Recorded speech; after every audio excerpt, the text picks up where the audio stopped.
नमो नमः छात्राः। अद्य वयं भवतां पाठ्यपुस्तकस्य द्वितीय अध्यायस्य अध्ययनं करिष्यामः। द्वितीय पाठ का जो नाम है वो है दुर्बुद्धिः विनश्यति। ये सप्तमी कक्षा का द्वितीय पाठ है और दुर्बुद्धिः विनश्यति इस शीर्षक का अर्थ है दुर्बुद्धि। दुर्बुद्धि अर्थात दुष्टः बुद्धिः यस्य, अर्थात जिसकी बुद्धि उचित ना हो, सही ना हो, अर्थात बुरी बुद्धि वाला जो व्यक्ति है या जो जीव है या जो मनुष्य है, सह विनश्यति विनाश को प्राप्त हो जाता है। अर्थात जिसकी बुद्धि उचित नहीं होती है, खराब होती है, उसका विनाश जरूर होता है। यह शीर्षक का अर्थ है और इस शीर्षक के अंतर्गत हम एक लघु कथा का अध्ययन करेंगे और उसके माध्यम से ये प्रेरणा हम प्राप्त करेंगे। प्रारंभं कुर्मः। अस्ति मगध देशे फुल्लोत्पल नाम सरः। मगध देश एक स्थान है, वहां पर फुल्लोत्पल नाम का एक सरह अर्थात तालाब था। ये कथा है जिसमें मगध देश में फुल्लोत्पल नाम का एक तालाब था और तत्र अर्थात उस तालाब पर, वो जो फुल्लोत्पल तालाब था वहां संकट विकटौ हंसौ निवसतः। संकट और विकट इस दो नाम वाले हंस वहां पर रहते थे। दो हंस हैं ये जो आपको दिखाई दे रहे हैं, एक का नाम है संकट और दूसरे का विकट। कम्बुग्रीव नामकः तयोः मित्रम् एकः कूर्मः अपि तत्रैव प्रतिवसति स्म। और एकः कूर्मः, एक कछुआ था, उसका नाम क्या था? कम्बुग्रीव। कम्बुग्रीव नाम का एक कछुआ भी तयोः मित्रम, उन दोनों का मित्र। किन दोनों का? इन संकट और विकट का जो दोस्त था एक कछुआ, वो भी तत्रैव अर्थात वहां पर ही, कहां पर? उस फुल्लोत्पल तालाब पर प्रतिवसति स्म अर्थात रहता था। अर्थात कि उनका एक मित्र था संकट और विकट का और उसका नाम था कम्बुग्रीव, वो एक कछुआ था और वो भी उसी तालाब पर ये रहते थे। तो हमने देखा कि फुल्लोत्पल तालाब है और उसमें दो हंस और एक कछुआ ये मित्र हैं जो रहते थे। अग्रे चलामः। अब क्या होता है? अथ एकदा धीवराः तत्रागच्छन्। एक बार क्या हुआ है?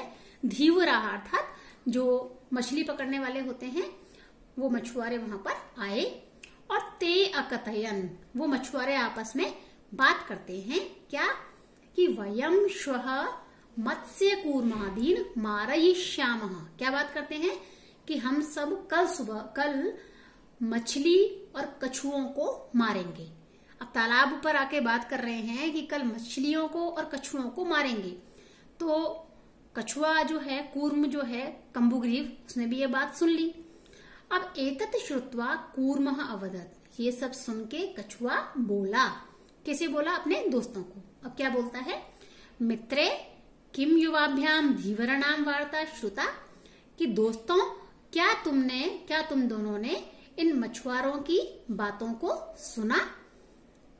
अधुना किमहं करोमि। अब ये बताओ कि मैं क्या करूं? हंसौ अवदताम, दोनों हंस बोलते हैं, प्रातः यत् उचितम तत् कर्तव्यम, कि सुबह जो भी उचित होगा वह हम कर लेंगे। अब कछुआ बोलता है, कूर्मः अवदत् मैवम अर्थात मा धन एवं, अर्थात ऐसा मत कहो। तद यथाहम अन्यम हृदम गच्छामि तथा कुरुतम। तो क्या करना है?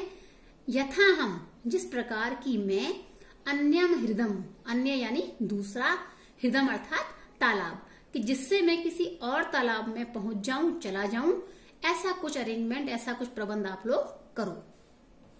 अब हंसौ अवदताम, दोनों हंस क्या कहते हैं? आवाम किम करवाओ, कि भाई तुम्हें जाना है तो जाओ, हम दोनों इसके लिए क्या करें? अब कूर्मः अवदत्, कछुए ने पुनः उत्तर दिया, अहम युवाभ्याम सह आकाश मार्गेण अन्यत्र गंतुम इच्छामि। अब उसने अपनी इच्छा बताई कि मैं युवाभ्याम सह, तुम दोनों के साथ अर्थात हंसों के साथ आकाश के मार्ग से दूसरी ओर या कहीं और जाना चाहता हूं।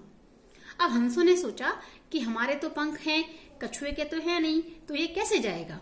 तो हंसौ अवदताम अत्र कः उपायः, यानी तुम किस उपाय से हमारे साथ जाओगी, यहाँ पर क्या उपाय है? कच्छपः वदति। अब कछुए ने वो उपाय बताया जो उसने सोचा था। क्या बताता है? युवाम काष्ठदंडम एकम चंचुआ धारयताम, कि तुम दोनों, युवाम अर्थात तुम दोनों हंस, काष्ठदंडम एकम, एक लकड़ी को चंचुआ धारयताम, अपनी चोंच से पकड़ लो, और अहम काष्ठदंड मध्य अवलंब्य, और मैं काष्ठदंड यानी लकड़ी के मध्य अर्थात बीच में, अवलंबे लटक जाऊंगा, पकड़ लूंगा, और युवयोः पक्षुबलेन, तुम्हारे पंखों की शक्ति से, सुखेन गमिष्यामि, आराम से चला जाऊंगा। पंखों की शक्ति अर्थात तुम दोनों पंखों से उड़ना और मैं बीच में उसे पकड़ लूंगा और बड़े आराम से मैं कहीं और चला जाऊंगा। हंसौ कथयताम, हंस कहते हैं संभवती एषः उपायः, यानी ये उपाय संभव तो है, किंतु अत्र एकः अपायोऽपि वर्तते, लेकिन इसमें एक परेशानी भी है, अपाय भी है, बाधा भी है, नुकसान भी है। क्या नुकसान है कि आवाभ्याम नियमानम त्वामवलोक्य जनाः किंचित वदिष्यन्ति, क्या बोलते हैं हंस, कि हम दोनों तुमको जब लेकर जाएंगे तो जो रास्ते के जनाः यानी लोग हैं, किंचित वदिष्यन्ति, कुछ ना कुछ तो कहेंगे। अब क्यों कहेंगे, क्योंकि हंस अगर उड़ते तो शायद कछुआ अगर चलता और हंस अगर उड़ते तो लोग कुछ नहीं कहते, किंतु जब हंसों के साथ कछुआ उड़ेगा तो लोग जरूर उस विचित्र चीज को देखकर कुछ ना कुछ तो बोलेंगे, ऐसा हंसों को लगा। और फिर हंस कहते हैं यदि त्वम उत्तरम दास्यसि तदा तव मरणम निश्चितम, और अगर तुमने उन लोगों की बातों का कोई भी उत्तर दिया तो तदा तव मरणम निश्चितम, तब तुम्हारा मरना निश्चित है, यानी कि अगर तुम उनका उत्तर दोगे तो तुम्हारा मरना निश्चित है। यहाँ तो शायद तुम बच जाओ लेकिन वहां से गिरकर तुम नहीं बच पाओगे, ऐसा उन्होंने हंसों ने कछुए को समझाया कि अतः त्वम अत्रैव बस, इसीलिए हंसों ने कहा कछुए को कि त्वम अत्रैव बस, तुम तो यहीं पर रहो, शायद तुम यहाँ बच भी जाओ।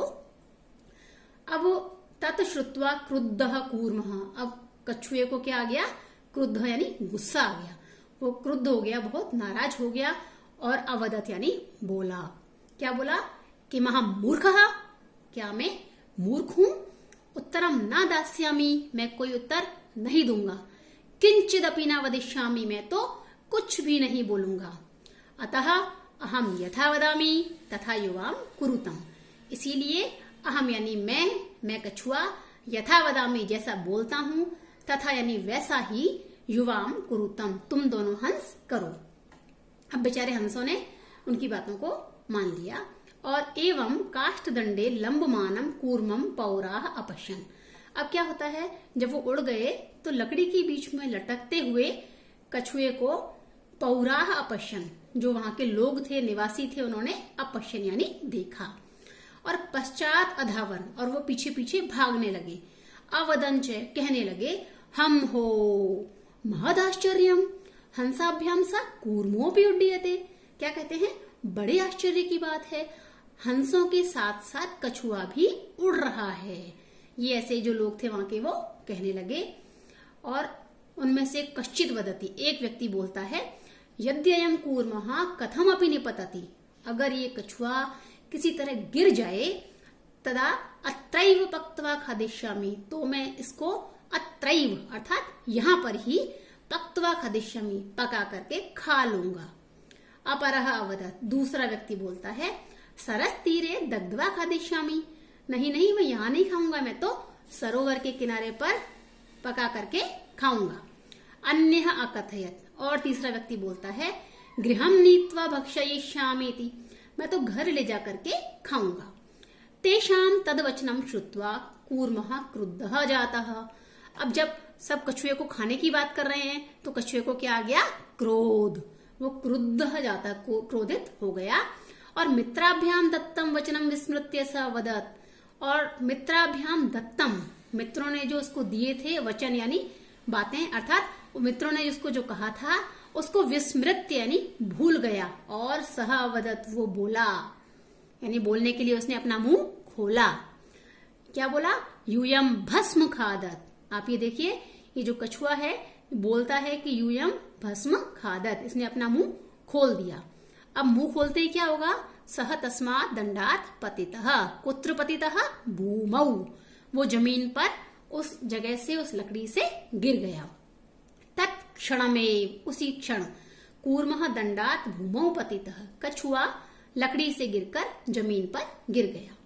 पौरैः सह मारितः, और जो वहां पर जो लोग थे उनके द्वारा उसको मार दिया गया। अत एवोक्तम, इसीलिए कहा गया है, इसीलिए शिक्षा दी गई है, सुहृदाम हित कामानाम वाक्यम यो न अभिनंदति स कूर्मेव दुर्बुद्धि काष्ठात् भ्रष्टो विनश्यति। ये श्लोक शिक्षा के लिए दिया गया है। सर्वप्रथम वयम अस्य अन्वयम पश्यामः। अन्वय वो होता है जब हम श्लोक के शब्दों को अर्थ के क्रम में लगाते हैं। यह हित कामानाम सुहृदाम वाक्यम न अभिनंदति सह दुर्बुद्धि काष्ठात् भ्रष्टः कूर्म एव विनश्यति।